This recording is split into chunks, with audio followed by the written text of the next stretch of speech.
Chapter 2। तुम ही मुझे रास्ता दिखाओगे, तुम्हारे सानिध्य में ही रहता है परम आनंद, तुम्हारी दाहिनी तरफ रहते हैं सुख सदा सर्वदा। बाइबल भजन 16:11। जीवन भर में ईश्वर तक पहुंचने का मार्ग ढूंढता रहा हूँ। हाँ, मैं जानता हूँ, और आज जब वो मेरे सामने है तो मैं विश्वास नहीं कर पा रहा हूँ। लग रहा है जैसे मैं यहाँ बैठा खुद को ही लिख रहा हूँ। यही तो तुम कर रहे हो। ऐसा नहीं लग रहा जैसा कि ईश्वर के साथ बातचीत में लगता होगा। तो क्या तुम चाहते हो कि घंटे बजें, शंख बजें? अगर ज़रूरत हो तो मैं वो भी कर दूंगा। क्या आप जानते हैं कि ऐसे लोग भी होंगे जो इस किताब को एक विधर्मी व अनैतिक किताब कहेंगे, इसे अपवित्र कहेंगे, खास तौर से तब जबकि आप खुद को एक बुद्धिमान व्यक्ति जैसा दिखाएंगे।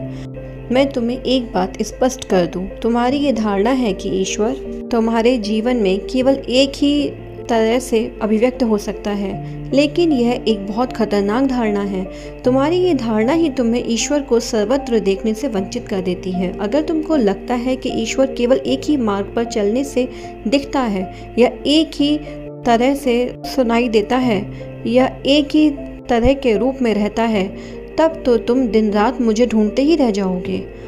तब तुम अपना सारा जीवन ईश्वर को खोजते ही रह जाओगे, लेकिन उसे खोज नहीं पाओगे, क्योंकि तुम किसी उस को ढूंढ रहे होगे। यह मैं एक मिसाल के तौर पे कह रहा हूँ। ये कहा गया है कि अगर तुम ईश्वर को घर से लेकर पर्वत तक हर छोटी बड़ी चीज़ में नहीं देखते हो, तो फिर तुम आधा अधूरा जीवन ही जी रहे हो। ये एक बहुत बड़ा सत्य है। ईश्वर दुख में भी है, ईश्वर सुख में भी है, ईश्वर कटु में भी है, ईश्वर मीठे में भी है। हर चीज़ के पीछे एक दिव्य प्रयोजन है, और इसलिए हर चीज़ में दिव्यता का वास रहता है। एक बार मैंने एक किताब लिखना शुरू किया था, ईश्वर एक चटनी सैंडविच है। वह एक बहुत अच्छी किताब रहती। मैंने ही तुम्हें उसे लिखने की प्रेरणा दी थी, लेकिन तुमने उसे लिखा क्यों नहीं?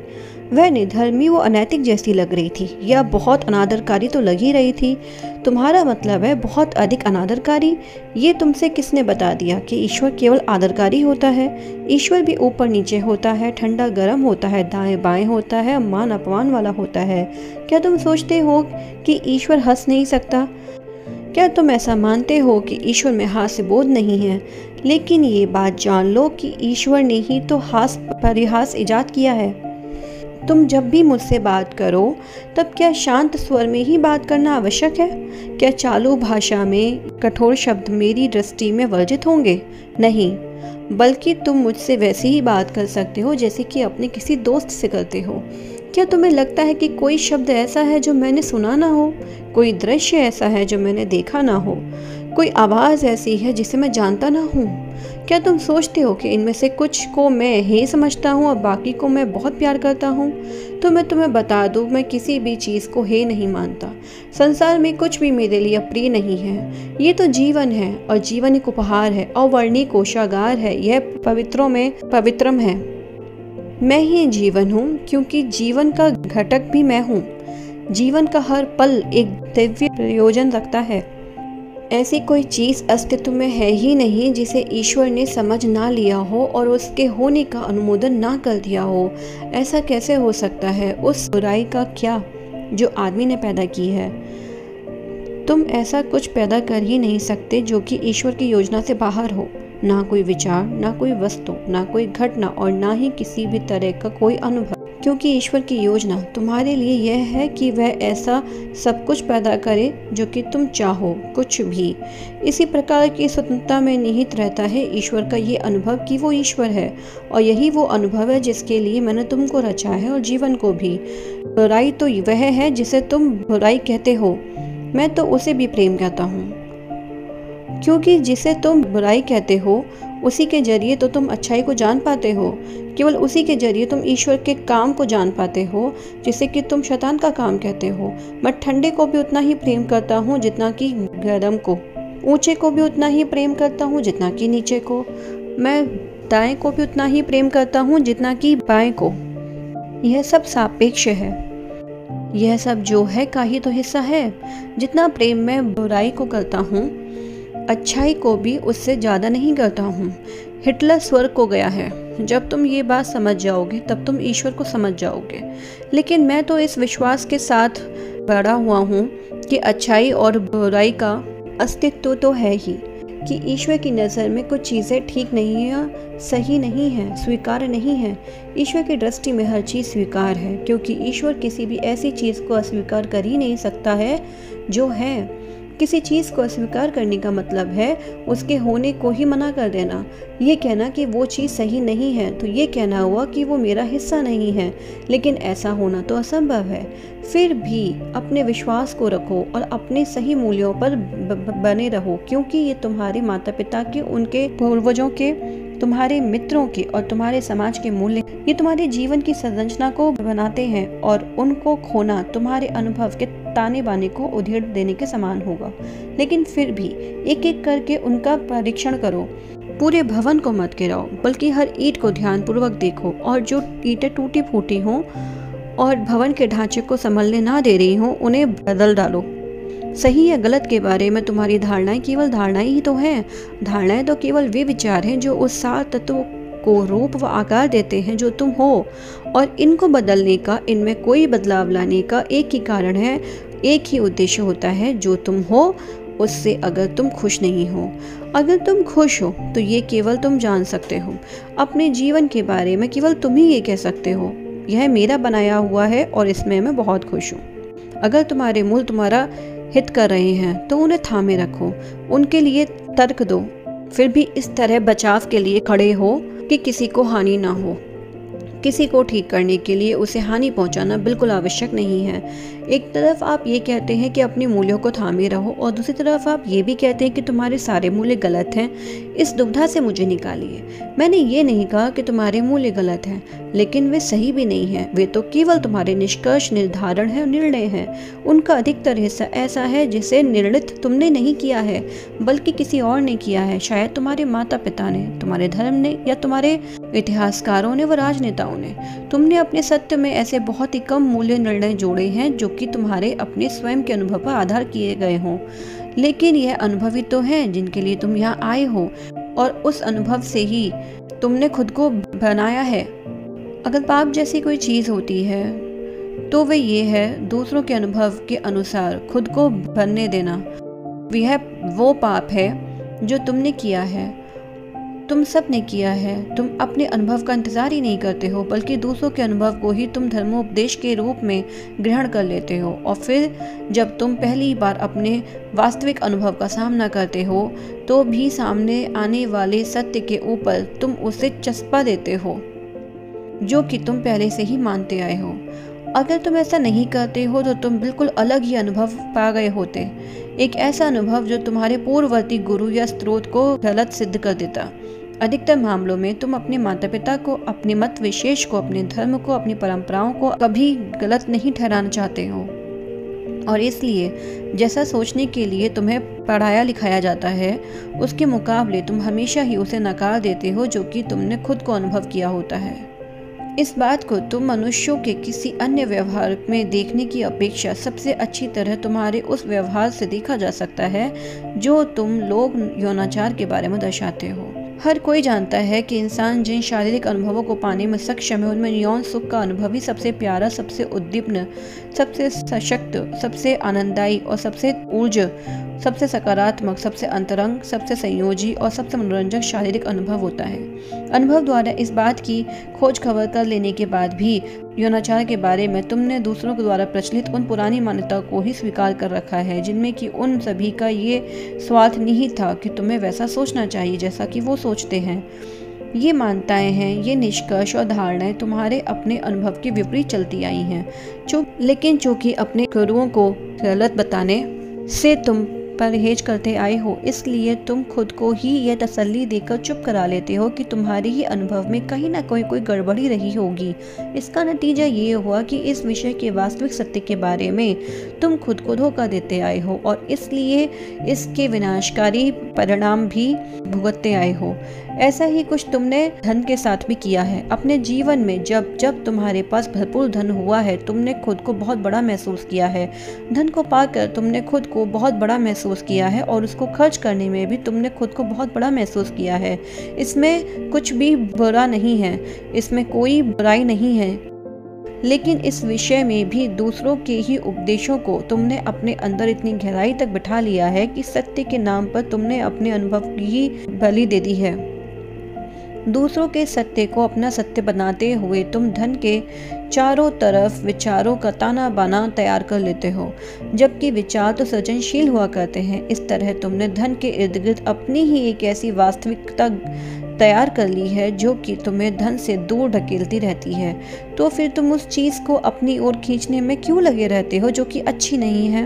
और कमाल की बात यह है कि ऐसा ही विरोधाभास तुमने ईश्वर के इर्द गिर्द भी खड़ा कर दिया है।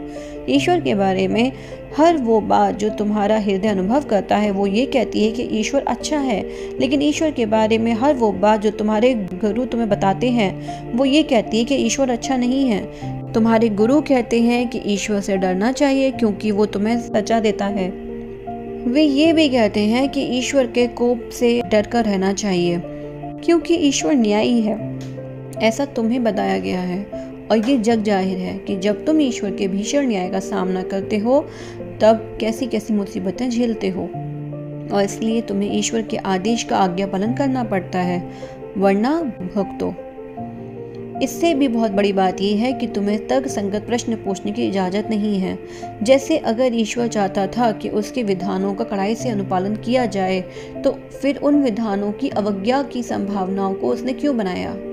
और तुम्हारे गुरु इस पर कहते हैं क्योंकि ईश्वर चाहता था कि चयन करने में तुम स्वतंत्र रहो, लेकिन चयन करने की कैसी स्वतंत्रता है कि किसी एक चीज़ की बजाय अगर तुम दूसरी चीज़ को चुन लेते हो तो तुम्हें सजा मिलती है।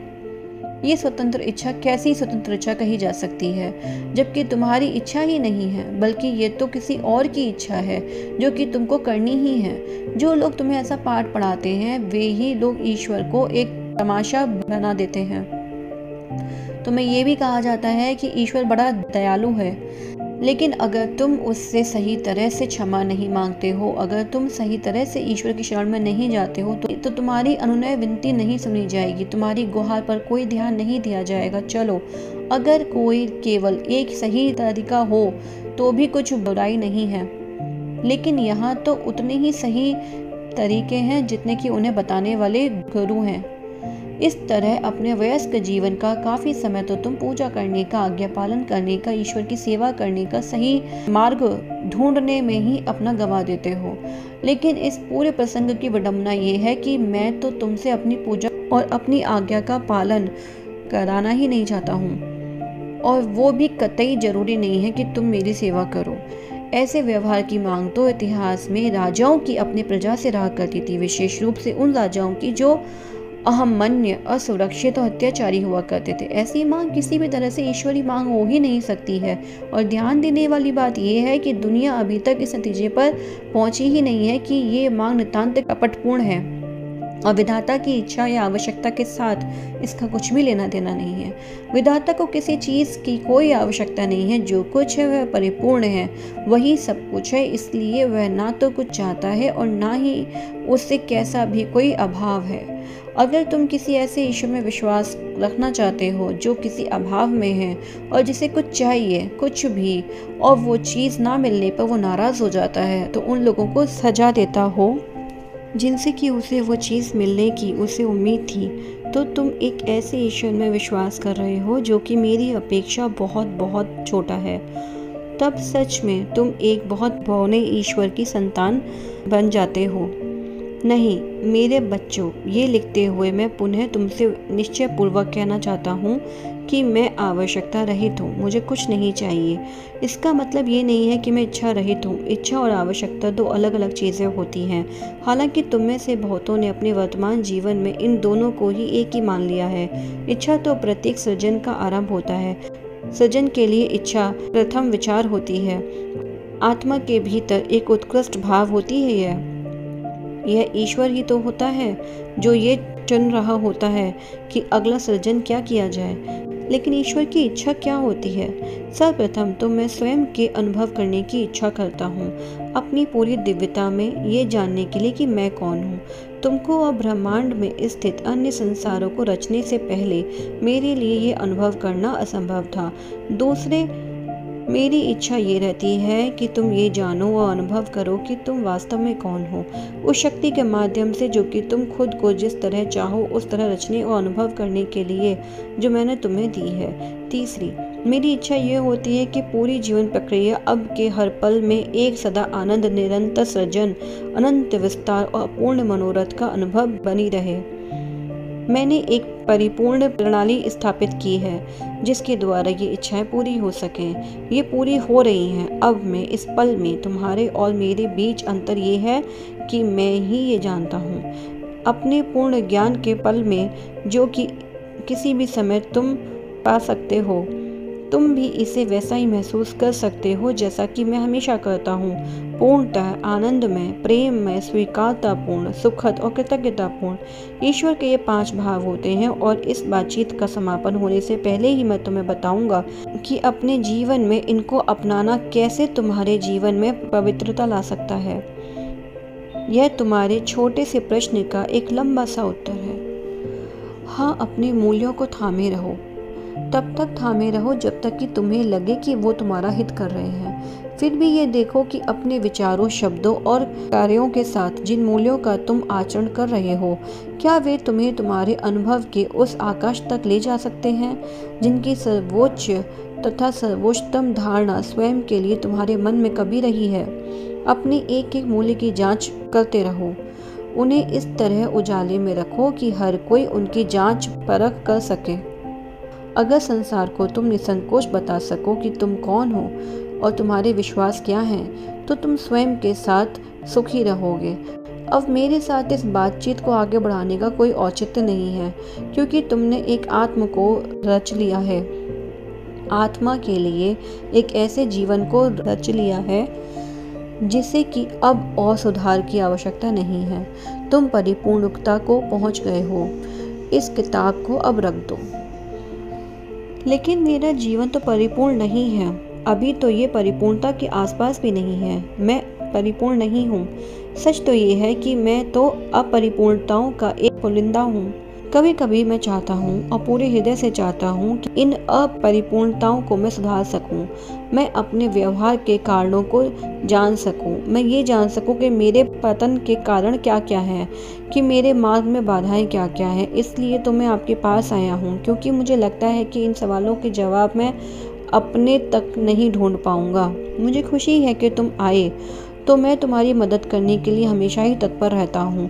मैं अभी भी तुम्हारे पास ही हूँ। तुम्हें अपने कई जवाब तलाश करने की आवश्यकता नहीं है। तुम्हें ऐसा कभी करना भी नहीं पड़ा है। लेकिन ये बात एक असंभव सी लगती है कि मैं इतनी आसानी से बैठा हुआ आपसे बात कर रहा हूँ, और ये कल्पना से भी बहुत दूर की बात लगती है कि आप स्वयं ईश्वर मेरे प्रश्नों का उत्तर दे रहे हैं। मेरा मतलब है कि ये एक पागलपन जैसा लगता है। ओह, तो इसका मतलब है बाइबल के लेखक तो स्वस्थ चित्त थे, लेकिन तुम बावले हो। बाइबल के लेखक तो जीसस के जीवन के गवाह थे, और जो कुछ उन्होंने देखा और सुना उसे उन्होंने विश्वसनीयता के साथ दर्ज किया था। ना, अपनी गलती सुधार लो। न्यू टेस्टामेंट के अधिकांश लेखकों ने अपने जीवन में ना तो कभी जीसस को देखा था और ना ही कभी उनकी जीसस से मुलाकात हुई थी। जीसस के इस संसार से चले जाने के कई साल बाद वे लोग इस दुनिया में आए थे। यदि जीसस कभी उन्हें रास्ते में दिख भी जाते तो वे तो उन्हें पहचान भी नहीं सकते थे। लेकिन बाइबल के लेखक बहुत बड़े विश्वासी लोग थे और महान इतिहासकार थे। उन्होंने वे कहानी किस्से उठा लिए थे जो उनके पूर्वजों द्वारा पीढ़ी दर पीढ़ी सौंपे जाते रहे थे, और इस तरह उनके द्वारा लिखित यह एक अभिलेख तैयार कर दिया गया था। लेकिन अंतिम रूप से लिखित बाइबल में बाइबल के लेखकों ने सारी बातें शामिल नहीं की थी। तभी तो जल्दी ही जीसस की शिक्षाओं के इर्द गिर्द चर्च खड़े कर दिए गए, और जैसा कि हमेशा हुआ करता था कि जब कभी भी और जहाँ कहीं भी किसी सशक्त विचार के इर्द गिर्द लोगों का जमावड़ा हो जाता है, यहाँ भी उन चर्चों में उस भीड़ में से कुछ लोग ऐसे छा गए थे जो ये तय कर रहे थे कि जीसस की कहानी के कौन से भाग का उल्लेख किया जाए और किस तरह किया जाए। काटने छांटने व संपादित करने की ये कार्रवाई उनकी सभाओं के और ईशा उपदेशकों व बाइबल के लेखकों और प्रकाशन के दौरान तक जारी रही। मूल ग्रंथ को लिखे जाने के कई 100 साल बाद भी चर्च की एक उच्च स्तरीय परिषद ने एक बार फिर से निर्धारित किया था कि कौन कौन से मत, सिद्धांत व सत्य तत्कालीन अधिकृत बाइबल में जोड़े जाएं और कौन कौन से मत और सिद्धांत व सत्य जन सामान्य के सामने प्रकट करना खतरनाक और असामयिक होगा। इसके अलावा कुछ और पवित्र धार्मिक ग्रंथ भी हैं जो कि सामान्य जन से इतर लोगों की प्रेरणा के समय में लिखे गए थे। तो उनमें से कोई भी अधिक तुमसे बावला नहीं था। क्या आप ये संकेत दे रहे हैं कि जो कुछ भी हम लिख रहे हैं यह भी एक समय आने पर एक पवित्र ग्रंथ बन जाएगा? मेरे बच्चे, जीवन में हर चीज़ पवित्र है और इस पैमाने पर हाँ, ये भी पवित्र ग्रंथ ही है।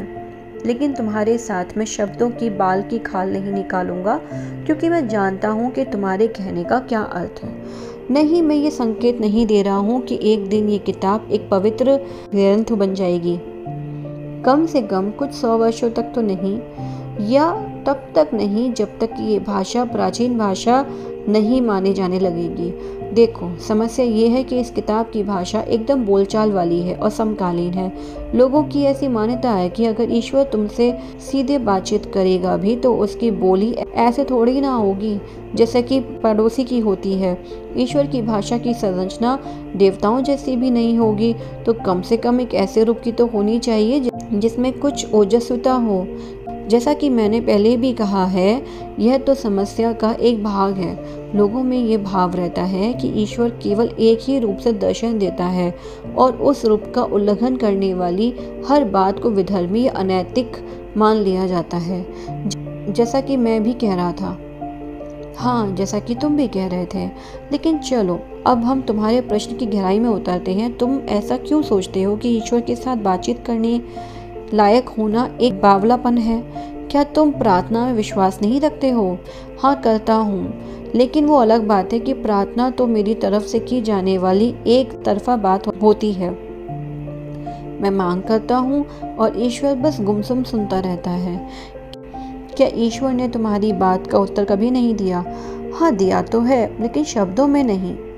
मेरे जीवन में ऐसी तरह की चीज़ें हैं जो मैं मानता हूँ कि वे मेरी प्रार्थना का ही उत्तर हैं, यानी मेरी प्रार्थना का ही प्रत्युत्तर है, लेकिन ईश्वर मुझसे कभी बोला नहीं है।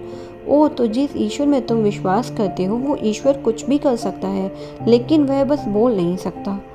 ईश्वर वाकई बोल सकता है अगर वो ऐसा करना चाहे तो, लेकिन यह बात कुछ असंभव सी लगती है कि ईश्वर मुझसे बोलना चाहता है।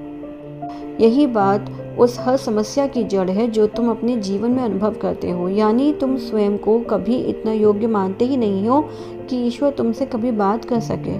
तो अगर तुम खुद को इसके अयोग्य मान ही बैठे हो कि मैं तुमसे बात करूं, तो फिर तुम कभी मेरी आवाज़ को सुनने की आशा अपेक्षा भी कैसे कर सकते हो? मैं तुम्हें एक बात बता दूं कि बिल्कुल अभी अभी मैं एक चमत्कार कर रहा हूँ। न केवल मैं तुमसे बात कर रहा हूँ, बल्कि हर उस व्यक्ति से बात कर रहा हूँ जिसने कि ये किताब उठाई है और इन शब्दों को पढ़ रहा है। उनमें से हर एक से अब मैं बात कर रहा हूँ। मैं जानता हूँ उनमें से हर एक कौन है। मैं जानता हूँ कि इन शब्दों तक कौन पहुँचने वाला है, और मैं ये भी जानता हूँ कि जैसे कि मेरे पहले के संप्रेषणों के साथ होता आया है, उनमें कुछ तो इन्हें ध्यान से सुनेंगे, कुछ समझेंगे, और लेकिन कुछ उन्हें केवल सुनेंगे और उनको कुछ समझ में नहीं आने वाला है। ठीक है, लेकिन इसके साथ ही मेरे मन में एक और बात भी आ रही है, और वो ये है कि इस बातचीत की सारी सामग्री को मैं एक पुस्तक के रूप में प्रकाशित करने की सोच रहा हूँ, जबकि मैं अभी इसे लिख ही रहा हूँ। तो ठीक है, इसमें गलत क्या है? क्या इस पर यह दोष आरोपण नहीं लगाया जाएगा कि यह सब मैंने लाभ कमाने के लिए किया है? क्या इससे ये सारी बातचीत संदेह के घेरे में नहीं आ जाएगी? क्या तुम्हारा ये इरादा है कि कुछ ऐसा लिखा जाए जिससे कि तुम्हें बहुत सारा पैसा मिले? नहीं, पैसा कमाने के इरादे से मैंने ये लिखना शुरू नहीं किया है। मैंने इस परिसंवाद को कागज पर इसलिए उतारना शुरू किया है क्योंकि 30 वर्षों से इन सवालों का गुबार मेरे दिमाग भर में चल रहा था। इन सवालों के जवाब पाने के लिए मेरा मन भूखा था। ये विचार तो बाद में आया है कि इसे पुस्तक के रूप में प्रकाशित कर दिया जाए। यह विचार मेरी तरफ से ही तुम्हें मिला है, आपकी तरफ से? हाँ। क्या तुम्हें लगता है कि इन अद्भुत प्रश्नों और उत्तरों को मैं यूं ही बर्बाद होने जाने देता? ऐसा तो मैंने सोचा भी नहीं था। मैं तो बस अपने सवालों के जवाब चाहता था, अपने मन की खिन्नता का अंत करना चाहता था, अपनी खोज को पूरी करना चाहता था। ये बात अच्छी है, इसलिए अब अपने इरादे पर संदेह मत करो, जो कि तुम हमेशा करते आए हो, और इस बातचीत को आगे लेके जाओ। इसके बाद फ्रेंड्स हम चैप्टर 3 को देखेंगे। Thank you.